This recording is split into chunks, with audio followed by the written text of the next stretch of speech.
আমাদের সমাজে একটা সমস্যা আছে, ঈশ্বর ভজন বলছে ও যা করছে ওটা নয় আমারটা ঠিক, আর আমি যা বলছি যে ওটা নয় আমারটা ঠিক। এই ঠেলাঠেলি হচ্ছে কিনা, হচ্ছে কিনা? কয়েকদিন আগে একটু গিয়েছিলাম আমাদের এই পশ্চিমবঙ্গ নয়, আমাদের বাংলাদেশের নয়, বাঙালির কৃতি সন্তান বলবো, এবং যিনি জাতপাতকে দূরীভূত করার জন্য, সেই নিষ্পেষিত জাতির জন্য যিনি শিক্ষা ব্যবস্থা আমাদের এই বিলের মধ্যে করেছিলেন, আমার গুরুচাঁদ ঠাকুর এবং হরিচাঁদ ঠাকুরের কৃপায়। আমি সেই পুণ্যধামে যখন গিয়েছিলাম, যাওয়ার পরে কিছু নির্বুদ্ধি, কিছু রাজাকার বাহিনী, এই সনাতন ধর্মের কিছু রাজাকার হয়েছে, এই সনাতন ধর্মের মধ্যে কিছু রাজাকার হয়েছে, এটা বৈষ্ণবদের মধ্যেও আছে, মতুয়াদের মধ্যেও আছে। এই রাজাকারগুলো নিজের পায়ে নিজেরা কুড়োল মারার জন্য, নিজের স্বজাতিকে ধ্বংস করার জন্য বসেছে। যেমন কিছু মতুয়া হয়েছে, ওরা গুরুচাঁদকেও মানে না, হরিচাঁদও মানে না, ওরাই নিজেরা ভগবান সাজতে চেষ্টা করতেছে। তো এই যে অমানুষগুলো, আমি গিয়েছি ঠাকুরবাড়ি মুসলমানও যেতে পারে, খ্রিস্টান যেতে পারে, বৈষ্ণব যেতে পারে, শৈব যাইতে পারে, শাক্ত যাইতে পারে, পারে কি না? ঠাকুর কি খালি ওই যে কয়টা বদমাইশের জন্য, ওদের জন্য ঠাকুর নাকি? ঠাকুর ভক্তে, ঠাকুরকে যে ভালোবাসবে সে। মায়াপুরের বাড়িতে মতুয়া যাবে, শৈব যাবে, শাক্ত যাবে, গানপত্য যাবে, সৌর যাবে, মুসলিম যাবে, খ্রিস্টান যাবে, ইহুদি যাবে, জৈন যাবে, নাস্তিক যাবে, যেতে পারে না বাবা? ওরাকান্দি সবাই যেতে পারে না? তো একজন গেলেই কি সে ওই ওরাকান্দির সম্পদ আনবার এবং ওরাকান্দির বদনাম করবার যাচ্ছে? তো এই যে কিছু ওরাকান্দির নামধারী কিছু ওপারে বাংলায়, পশ্চিমবঙ্গে এবং এই পূর্ববঙ্গে কিছু শয়তান জুটেছে, ওরা মতুয়ার নামে আমার গুরুচাঁদ ঠাকুরকে হেয়পূর্ণ করার জন্য এই রাজাকার বাহিনী লেগেছে। এবং ওরা যেন কোন জায়গা থেকে কোনো বিদেশি চক্রান্ত, বহিরাগমন, অন্য ধর্মের এজেন্ট হয়ে সনাতনীদের মতো মারপিট লাগাবার জন্য এই শয়তানগুলো ব্যস্ত হয়ে গেছে। মতুয়াদেরকেও ভাগ করে ফেলছে এই শয়তানগুলো। আরে বৈরাগীর দল তো ফাঁক আছেই, মতুয়াদের মতো ভাগ করে ফেলছে এই শয়তানগুলোকে। এর পরের এপিসোড আমি নাম ধরে ধরে বলে দেব। বাংলাদেশ এবং ভারতবর্ষে এই শয়তানগুলো সনাতনী জাতির মধ্যে একটা দ্বন্দ্ব বাঁধিয়ে এরা এজেন্ট হিসেবে কাজ করছে, যেন সনাতনী জাতি নিঃস্ব হয়ে যায়। এরা রাজাকার। বাঙালি হয়ে যেমন পাকিস্তানি হয়ে কাজ করছিল, এবং সনাতন ধর্মে জন্মগ্রহণ করে সনাতন ধর্মের মধ্যে দ্বন্দ্ব বাঁধাবার জন্য, ভেদাভেদ সৃষ্টি করার জন্য আবার এরা একটা চক্র তৈরি হয়েছে। তবে সাবধান, আমাদের পথ মাত্র তিনটা। আমি আবারও বলে দিচ্ছি, সাবধান করে দিচ্ছি সবাইকে। শ্রীমদ্ ভগবদ গীতায় যদি কেউ বলে ঈশ্বর আসতে পারে না, তাহলে তার মতো গাধাই পৃথিবীতে আর জন্মগ্রহণ করেনি। কারণ যেখানে ভগবান কৃষ্ণ নিজে বলেছে, যখন ধর্মের গ্লানি হয়, অধর্ম যখন বৃদ্ধি পায়, আমি তখন স্বইচ্ছায় অবতীর্ণ হয়ে যাই। কি একথা আছে কি না? তাহলে ভগবান বারংবার আসতে পারে, তার যখন প্রয়োজন তখন সে আসতে পারে, যেখানে ইচ্ছা সেখানে সে আসতে। এটাকে যারা অস্বীকার করে, আমি বললাম ওর জন্মে ত্রুটি আছে, ওর জন্মের বাবাকেও মানে না। কারণ যেখানে সাক্ষাৎ ব্রজেন্দ্র নন্দন পরম পুরুষ পরম পিতা পরমেশ্বর ভগবান শ্রীকৃষ্ণ নিজে স্বমুখনিশ্চিত বাণী বলেছে, সেই ভগবানের কথাকে যে অমান্য করে, ওকে আমি মানুষের মধ্যে গণ্য করি। আর সেই সনাতনে জন্মগ্রহণ করে আমার সেই সনাতনকে দ্বিজাতি দ্বিভেদ করার জন্য, বিভেদ করার জন্য, ভাগ করার জন্য যারা উঠে পড়ে লেগেছে, এদেরকে কখনো জাতি ক্ষমা করবে না। জাতি কোনোদিন তাদেরকে ক্ষমা করবে না। এই জীবকে উদ্ধার করবার জন্য সনাতন ধর্মে যত মহাপুরুষ এসেছে, প্রতিটা মহাপুরুষ এক একটা দায়িত্ব নিয়ে এসেছে। কি দায়িত্ব নিয়ে এসেছে? ছলে বলে কলে কৌশলে যেভাবেই হোক হরি নাম দিয়ে বিশ্ব জগৎকে একত্রিত করার, ভ্রাতৃত্ব প্রেমে বন্ধন করার জন্য প্রত্যেকটা মহাপুরুষ চেষ্টা করেছে। কিন্তু মহাপুরুষদের কোনো দোষ নাই, দোষ হচ্ছে আমার মতো শয়তানের। কারণ কি জানেন? আমি ভাবি আমার গুরুদেবই ভগবান হয়ে গেছে, উনি ভাবছে ওনার গুরুদেব ভগবান হয়েছে। এই যে দলাদলি ঠেলাঠেলি, আর মারামারি কাটাকাটি এইগুলো যতদিন পর্যন্ত না যাবে ততদিন পর্যন্ত এই সনাতনী জাতির হৃদয়ে কখনো শান্তির লেশ মাত্র থাকবে না। থাকবে? থাকবে? এ কথা বলেন না কেন? ভয় পাচ্ছেন নাকি? ভয় পাচ্ছেন? আজকে আমার মিল্টন বাবা বলেছে তার মাদারীপুরের মতো, আমি কিন্তু এটা নয়, মাদারীপুরই সীমাবদ্ধ নয়, মাদারীপুর সীমাবদ্ধ নয়, ফরিদপুর সীমাবদ্ধ নয়, আমার সীমাবদ্ধ গোটা সনাতনী জাতি। আমি সনাতন কুলে জন্মগ্রহণ করেছি, আমি এই গণ্ডিবদ্ধ চিন্তা ভাবনার মধ্যে আমি নই। আমার চিন্তাটা আমার সনাতনী জাতি যদি সুখে না থাকে, আমি একা সুখ ভোগ করে কোনো লাভ নেই। আজকে মিল্টন বৈদ্য সুখে থাকবে তার মাদারীপুরকে নিয়ে। গতকালকের ঘটনা এই যে আপনার পার্শ্ববর্তী মকসিদপুর থানায় চাওচা গ্রামের ছেলেটাকে খুন করা হয়েছে ঢাকা বসে, ওটা আমার কমেনি? হ্যাঁ, কার কমেছে? অত্তাল বাজাচ্ছ আর খিচুড়ি খাচ্ছ। আজকে কমেছে কার জাতির? আমার জাতির। যে ছেলেটার এক মায়ের একটা মাত্র সন্তান, আজকে মাটা কার কাছে গিয়ে দাঁড়াবে? আপনি একটু হৃদয়ে কোনোদিন জায়গা করেছেন যে আপনার একটা সন্তান যদি সে মারা যায় আপনি কিভাবে ধৈর্য ধরে থাকবেন? পুত্রহারা মার সান্ত্বনা দেওয়ার মতো যোগ্যতা আমার মতো গোপীনাথের নেই। কিন্তু আজকে বাংলাদেশে কত হিন্দু নির্যাতন হয়েছে মিল্টন বাবু তা খবর রাখেনি। মিল্টন বাবু শুধু মাদারীপুরের সীমাবদ্ধতা। এজন্য আমি প্রত্যেকটা নেতাকে বলতে চাই, ওই সুভাষ বাবাকে বলবো, শুধু আপনার ইউনিয়ন নিয়ে ভাবলে হবে না, আমার সনাতন নিয়ে যদি না ভাবতে পারেন তাহলে আপনাদের মতো নেতা আমাদের দরকার নেই। আমার সনাতন নিয়ে যে না ভাববেন তাদের মতো নেতা আমার দরকার নেই। কি আপনারা কি বলেন? কথা বলেন না কেন?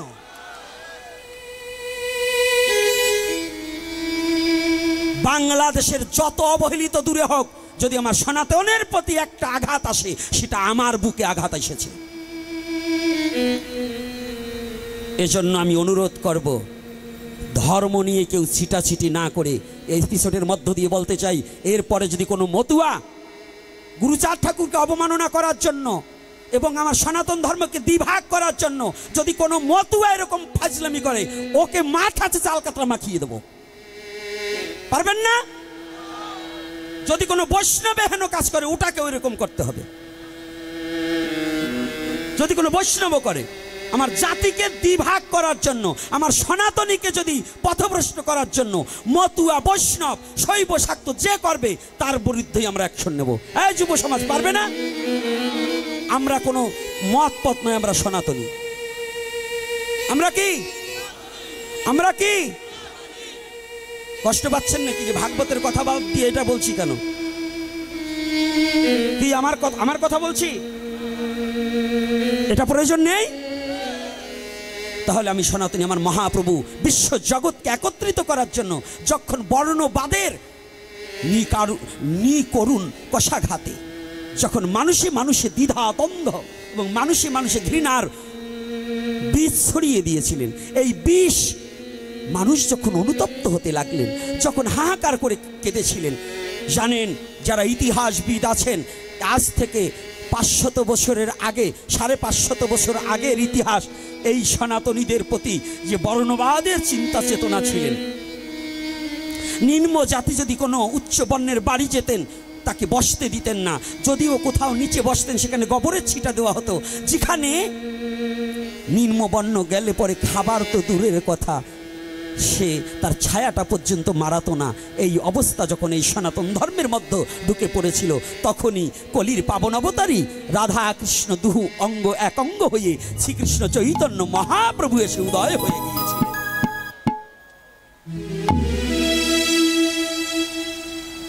শ্রীকৃষ্ণ চৈতন্য মহাপ্রভু এসে উদয় হয়েছিলেন।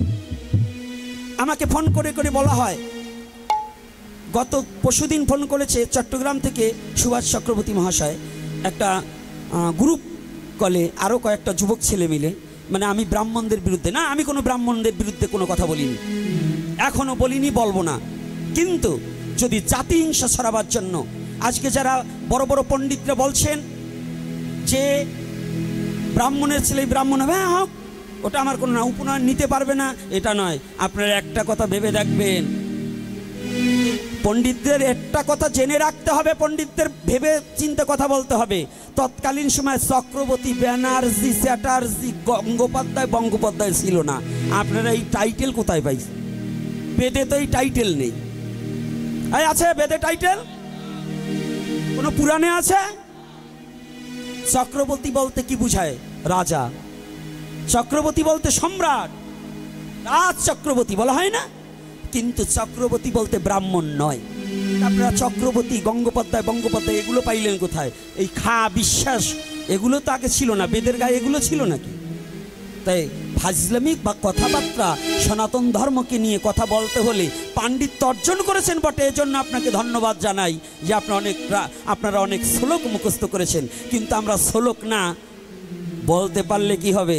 একটা জিনিস জানবেন, হ্যাঁ, ওই স্বর্ণকারের ঠাকুর টুকুর কামারের এক বাড়ি। স্বর্ণকার সারা দিন রাত ভরে ঠাক ঠুক করবে, কামারে এক বাড়ি দিয়ে কিন্তু একেবারে মাথা চেঁচি দেবে। এজন্য সনাতন ধর্ম নিয়ে আবার বর্ণবাদ বাংলা ভারতের মধ্যে সৃষ্টি করতে চাইলে তাকে কোনো ছাড় দেওয়া হবে না। যে জাতি হোক যদি বর্ণবাদ ছড়াতে চায় তাকে কোনো ছাড় দেওয়া হবে না। আমি সনাতনী। কোথায় ছিল সেদিন তোমার এই কৌলিন্য প্রথা? সৃষ্টির প্রারম্ভে খোঁজো, যদি জগৎ পিতা জগদীশ্বর এক মনু হইতে যদি সমস্ত জাতির সৃষ্টি হয়, ওটা পড়নি? ওটা পড়নি? এক মনু হইতে যদি জগৎ সৃষ্টি হয়, তাহলে এই নিচু মুচির ছেলেও ব্রাহ্মণ, এটা জানিতে হবে। তোমার কথায় চলবে না, আগে সিদ্ধান্তবাদে আসতে হবে। বস্তু নির্দেশিয়া করো তত্ত্বেরই বিচার। তোমার মতো তুমি বলে যাবে আর এই কুসংস্কার ছড়িয়ে দেবে, এটা সনাতনী জাতি কখনো মানবে। এজন্য বলছে, যেই ভজে সেই ভক্ত, আর সব ছাড়, কৃষ্ণ ভজনে নাই জাতি কুলাদি বিচার। কষ্ট হচ্ছে নাকি আপনাদের আমার কথা শুনতে? কি কষ্ট হচ্ছে? রাধে রাধে। কষ্ট পাচ্ছেন না তো বাবারা? আজকে কান্নাকাটি বন্ধ। যত কান্না গতকাল কানছেন, আমার ভাই কান্দাইছে, আমি আজকে কান্দাবো না। আজকে কান্দাকাটি করে কি পাইছেন? কানবেন, কাঁদতে হবে, তবে মায়াবাদী নয়, শুধু কৃষ্ণ বলে কাঁদুন। লোককে দেখাবার তরে নয়, যেন সে দেখবে আর আমি জানবো, সে জানে আর আমি জানি। এজন্য এই কান্না কাঁদতে হবে। তবে আজকে কোথায় আমার সেই প্রতিটা মনুষ্য জাতির দুঃখ হরণ করবার নিমিত্তে সেই গোলকের হরি এসে, ভুলকে এসে গৌরাঙ্গ রূপে নিচ জাতিকে বক্ষে জড়িয়ে ধরে আজকে ব্রাহ্মণ্যবাদ ছড়াচ্ছেন। এই পণ্ডিতগুলোকে বলে রাখি, পিনাকি ভট্টাচার্য ব্রাহ্মণ নয়, সেটা যে মুসলমানের মাইয়ে বিয়ে করলো, সেই সময় পণ্ডিত্য ছিল কোন জায়গায়? পারলে সেইটারে ফিরেই আনো। পণ্ডিত এক ফানে লেস কাটা পণ্ডিত হয়েছে না, পারো ওই যে নিচ জাতির কাছে যাইয়ে ভালো পিঠাকের কাছে যাও, তার থাকবে না একটাও। এজন্য যদি এই জাতিটা যারা জাতিভেদ ছড়াচ্ছে, বর্ণবাদ ছড়াচ্ছে, এগুলোকে কেউ কখনো গ্রহণ করা যাবে, এর বিরুদ্ধে সকলে সচেতন হতে হবে। যেখানে যে অবস্থায় পাবে একে আগে হটাও। বর্ণবাদকে কি করতে হবে? হটাতে হবে। সনাতন ধর্মে কোনো বর্ণবাদ নেই, পূর্বেও ছিল না, এখনো ছিল না। যদি থাকতো, মহাপ্রভু চার বর্ণের জন্য চারজন সৃষ্টি করত। চারজনের একই পিতা যদি মনু হয়ে থাকে, তাহলে বর্ণবাদ আগেও ছিল না, এখনো থাকবে না। থাকবে? আপনারা যারা শিক্ষিত ভদ্রলোক আছেন, আমাদের আদি পিতাকে, ব্রাহ্মণের কে, ক্ষত্রিয়র কে, বৈশ্যর কে, শূদ্রের কে? তাহলে যদি মনু হয়, আমার সনাতন ধর্ম মোতাবেকে যদি আদি পিতা মনু হয়, তাহলে আমরা সবাই যদি মনুর সন্তান হয়ে থাকি, তাহলে তুমি বাবন আর আমি বুঝি শূদ্র হব না? হ্যাঁ, কায়দাটা কি? উনি আমার মাথায় পা থুয়ে উনি কলা খাবে, ওইরকম কলা খাবার অন্তত সবাই দেবে না। কলা খেতে হলে একটু হিসাব করো। উপনয়ন সমস্ত জাতির আছে, দশবিধ সংস্কার শুধু ব্রাহ্মণের নাকি? ওটারও যেভাবে জন্ম হয়েছে আমারও সেইভাবে জন্ম হয়েছে, শুধু তার জন্য সংস্কার হবে, আমার সংস্কার নেই। এগুলো গল্প এবং মিথ্যা এবং মানুষ ঠকানো কল, এগুলো থেকে বেরিয়ে আসতে হবে। এগুলো হচ্ছে জোচ্চরের দল। এই জোচ্চরগুলো থেকে বেরিয়ে এসে সঠিক সনাতনকে বুকে ধরে হিংসা ভুলে সবাই একাকার হয়ে ঈশ্বরের ভজন করতে হবে। ঈশ্বর হিংসা, ঈশ্বর থাকে না। কি পণ্ডিত মশাইরা, আজকে 3টে পাইছি পণ্ডিত, তোমাকে সাত বাইরে এত এত লাফালাফি করে তোমরা তো কিছু বলবা না। আজকে 3টে পাইছি, জমকলেরা শনি 3টে আমার এই গাড়ে চাপছে আজকে। এই 3টের মানে যাতে আজকে এই 3টের বানাই যাতে ওদিক দিয়ে পৌঁছাই যায়। তো এইবার দেখুন পাবন অবতারী শ্রীমান গৌর হরি। আপনারা জানেন, ছোট্ট একটু উপখ্যান বলছি, ছোট্ট কথাটা জানেন তো, যে কথাটা অল্প একটু আমার এটা বলা কথা, আরো এপিসোডে আছে, কিন্তু তথাপি আজকের কথার উপরে ভিত্তি করে চলে আসলেন মহাপ্রভু, কৃপা করে বলাতে চাচ্ছেন সেটা বলছি। আমার মুখে আমি বলছি না, এটা ঈশ্বর বলাচ্ছে তাই বলছি। আমাকে এক নিমেষের মধ্যে ঈশ্বর আমার মুখটাকে বন্ধ করে দিতে পারে, পারে না? তাহলে এটা কে বলাচ্ছে? আপনারা জানেন, আজকে আমার দুঃখ, 5ই আগস্টের পরে জানেন আমার আমার একটু ঘুমাতে পারি, দুটো খেতে পারি। আজকে মন্দিরে আমি কাজ করতে পারছি না, আমার এই পরিশ্রমের টাকা 5.5 লক্ষ টাকা, 3টা মোবাইল, এগুলো পর্যন্ত আমাকে গাড়িতে হামলা করে হাতিয়ে নিয়ে নিল। আমি যেখানে মন্দির করেছি ওখানে আসার পরেও আমাকে বলে উনি আলিফ হত্যা 2 নম্বর আসামি, আমাকে আমার কাছ থেকে টাকা হাতাবার জন্য ব্যবস্থার জন্য আমাকে ডেকে নেয় অন্য জায়গায়। এরকমও অত্যাচার আমি গোপীনাথ নিজে সহ্য করেছি। আর আপনারা বলবেন সুখে আছি, মানে উপর দিয়ে কাতরা দিয়ে বুকে একটা কাতরা দিয়ে মেরে দিয়ে পিছনে খালি হাত বুলাবেন। আহা হা হা, আমার যে বুক দিয়ে রক্ত পড়ছে এটা আপনারা দেখছেন না তো? এটা দেখার সনাতনী জাতির চোখ হয়নি। এই সনাতনী জাতি অন্ধ হয়ে গেছে। নিজের জাতির প্রতি যত দুঃখ আসুক, আমি ভালো থাকলেই জগৎ ভালো না। আমার একটা হাত ভালো থাকলে যেমন আর একটা হাত ছাড়া চলে না, তবু আমার স্বজাতি ভাই যদি কষ্টে থাকে তাহলে তুমি সুখে থেকে তোমার এটা সুখ না, এটা সুখ নয়। তুমি যদি পারো, আমার এ ঘর ভাঙিছে যে বা আমি বাঁধি তার ঘর, আপনে করিতে কাঁদিয়ে বেড়াই যে মোরে করেছে পর। তুমি কোন সনাতনী? আমি সেই সনাতনী যে সনাতনী জগাই মাধাইকে উদ্ধার করেছিলেন আমার মহাপ্রভু এবং আমার দয়াল নিতাই চাঁদ। আমি সেই সনাতনী। যদিও কখনো কারো প্রতি বিরোধ থাকে, কারো প্রতি দ্বন্দ্ব থাকে, সেটাকে ভুলে গিয়ে আজ দুঃসময়, তার বিপদের সময় তার পাশে দাঁড়িয়ে তাকে রক্ষা করা, এটাই আপনার সবচেয়ে বড় ধর্ম। কোনটা ধর্ম বাবা?